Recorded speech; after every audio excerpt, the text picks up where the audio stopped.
Hi friends, welcome back to my channel Manga Venkat vlogs అండి. Hi friends, నేను మీకు ఈరోజు చూపించబోయే రెసిపీ చాలామందికి తెలిసే ఉండొచ్చులేండి. కాకపోతే నేను మళ్ళీ చూపిస్తున్నాను. శనగపప్పు కొబ్బరి కూర అండి. అన్నంలోకి చాలా బాగుంటుంది.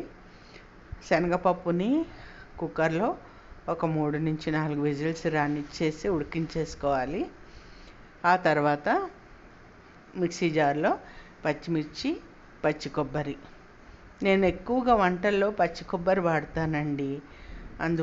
ఆరోగ్యానికి మంచిదని పచ్చి కొబ్బరి వాడుతూ ఉంటాను. మీరు చూస్తే నిన్న టమాటా క్యాప్సికమ్ కర్రీలో కూడా పచ్చి కొబ్బరి వేశాను. ఎక్కువగా వాడుతూ ఉంటాను, ఆరోగ్యానికి మంచిదని. సో ఫస్ట్ మిక్సీ జార్లో ఈ కొబ్బరి, పచ్చిమిర్చి మిక్సీ పట్టేసుకోవాలి. ఆ తర్వాత మూకుడు పెట్టేసేసుకుని మినపప్పు, జీలకర్ర, ఇంగువ, ఎండుమిర్చి, కరివేపాకు వేసి వేయించుకోవాలి.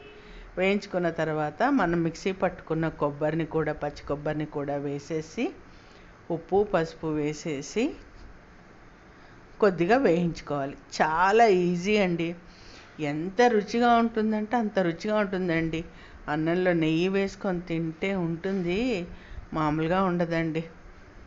ఉప్పు, పసుపు వేసేసి ఇలాగ కొంచెం సేపు కొబ్బరిని వేయించుకోవాలి.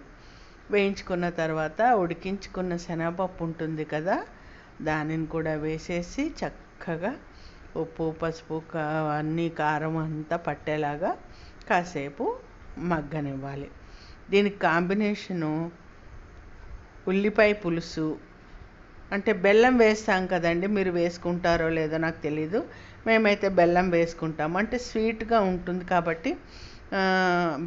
వంకాయ పచ్చి పులుసు కానీ, ఉల్లిపాయ పులుసు కానీ, ఏదైనా పులుసులు తీపి వేసి చేసుకున్న పులుసులు దీనికి కాంబినేషన్ బాగుంటుందండి.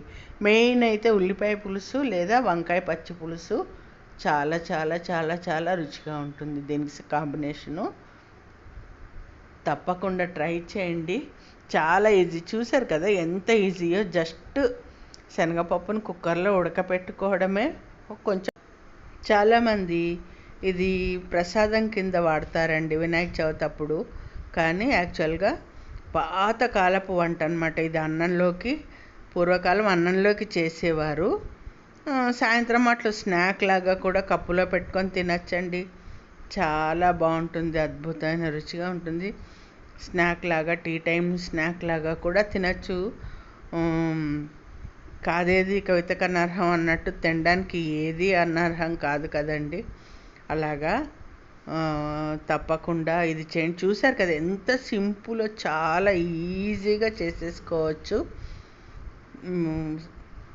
ఎంత వంట రాని వాళ్ళకైనా ఈజీగా చేసేసుకోవచ్చు. జస్ట్ కుక్కర్లో శనగపప్పు ఉడకపెట్టేసుకోవడం, మూకుట్లో నూనె వేసేసుకుని మినపప్పు, జీలకర్ర, ఇంగువ, కరివేపాకు, ఎండుమిర్చి వేసేసుకుని పచ్చి కొబ్బరిని కూడా వేసేసుకుని వేయించేసుకుని అందులో శనగపప్పు కలిపేసి దగ్గర పడినివ్వడం. వెరీ సింపుల్ కదా. నచ్చినట్టయితే లైక్ చేయండి, షేర్ చేయండి, సబ్స్క్రైబ్ చేయండి ఫ్రెండ్స్. Thank you. కావాల్సిన వాళ్ళు వెల్లుల్లిపాయ కూడా వేసుకోవచ్చు. నచ్చేసింది కదా, మరో లైక్ చేసేసేయండి.